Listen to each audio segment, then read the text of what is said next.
श्रियाळ शेठ, भक्त चांगुणा आणि चिल्याबाळ कथा। पौराणिक कथामध्ये श्रियाळ शेठ नावाचा एक राजा होता। तो भगवान शंकरांचा निस्सीम भक्त होता। देवाच्या कृपेने त्याच्याकडे सर्व काही व्यवस्थित होते। त्याची चांगुणा नावाची राणी होती।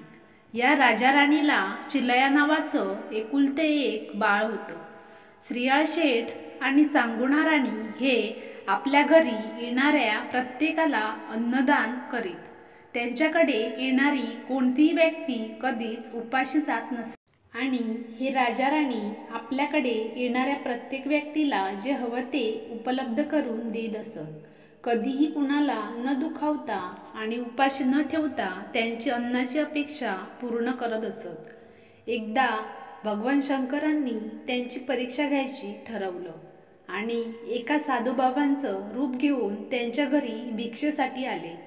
श्रियाळ शेठ राजा हा जातीने वाणी होता आणि शुद्ध शाकाहारी होता, पण या साधूबाबांनी मला नरमांस हवे अशी इच्छा बोलून दाखवली। श्रियाळ शेठ राजाचा नियम होता की दारी येणारा कोणताही वाटसरू उपाशी जाता कामा नये। मग नरमांसाची उपलब्धता करत असतानाच पुन्हा एकदा साधूने मागणी केली की मला तुझ्या बाळाचेच मांस हवे। मग मात्र चांगुणा राणीवर दुःखाचा डोंगर पसरतो, पण तरीही अन्नदानाचा नियम मोडू नये आणि आपल्या घरून कुणी उपाशी जाऊ नये यासाठी मुलाचं धड आणि शरीर वेगळं करते। एकुलत्या एक बाळाची आठवण म्हणून बाळाचं कांडण केलेलं शीर ती बाजूला काढून ठेवते, फक्त धडाचे मांस शिजवते। जेव्हा ते साधू पुढे आणलं जातं तेव्हा त्याच्या लक्षात येतं की चांगुणा राणीने शीर बाजूला काढून ठेवलं आहे। ताटामध्ये वाढून आणलेलं मांस हे फक्त धडाचं आहे।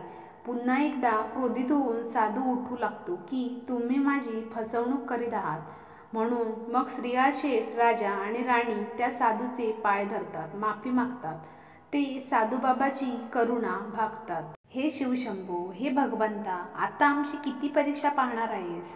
मग चांगुणा राणी जाऊन ते शीर कांडण करून शिजवून साधूला आणून देते। राजा राणी बोलतात की हे साधू, आता तरी आमचं सत्वर राख आणि हे भोजन ग्रहण करा। तेव्हा साधू म्हणतात, यजमानाने पण अतिथीबरोबर एका पंक्तीत अन्न भक्षण केले पाहिजे। हे ऐकून श्रियाळ यांना मुलाचे मांस कसे भक्षण करावे? त्यामुळे तेवढ्यात चांगुणा सांगते, अहो बरोबर आहे, तुम्ही पण बसा। श्रियाळ साधू बरोबर पंक्तीत बसतात। तेव्हा साधू ताडकन उभे राहतात आणि मी निपुत्रिकाच्या गृही अन्नसेवन करीत नाही असे म्हणून प्रस्थान करायला लागतात।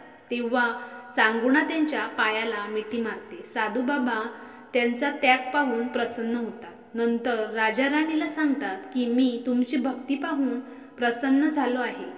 चांगुणेला विचारतात की तू मला हवं ते शिजून घातलंस, तुला काय हवा तो इच्छित वर माग। ती बिचारी आई पोटचं एकुलतं एक बाळ गेल्याच्या विरहाने हंबरडा फोडते। चिलया बाळाला मोठमोठ्याने हाका मारते। साधूबाबाला म्हणते की लोक आता मला वांस म्हणतील, हा कलंक मला लागेल। माझा हा कलंक तू धुवून टाकू शकतोस का? पाहते तर काय, चिलया बाळ समोरून धावत येते आणि आईला बिलगते। मग भगवान शंकर खरं रूप धारण करतात, त्या दोघांना दर्शन देतात। दोघांच्या चेहऱ्यावर आनंद ओलसडून वाहतो।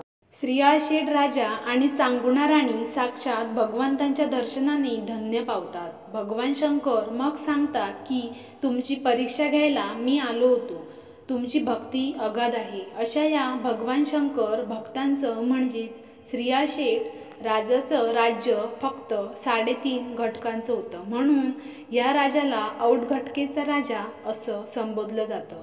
औटघटकेचा राजा हा शब्दप्रयोग 12 वर्षांच्या दुर्गादेवीच्या दुष्काळात श्रियाळ शेठने लोकांना केलेल्या प्रचंड मदतीने खुश होऊन बहामनी राजाने त्याला पाहिजे ते मागायला सांगितल्यावर त्याने औटघटकांसाठी सिंहासनावर बसून राज्यकारभार करू द्यायची मागणी केली।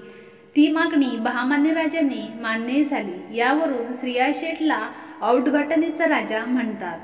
त्या 3.5 घटकेत त्याने राज्याचे पूर्ण भांडार दानधर्म करून टाकले होते।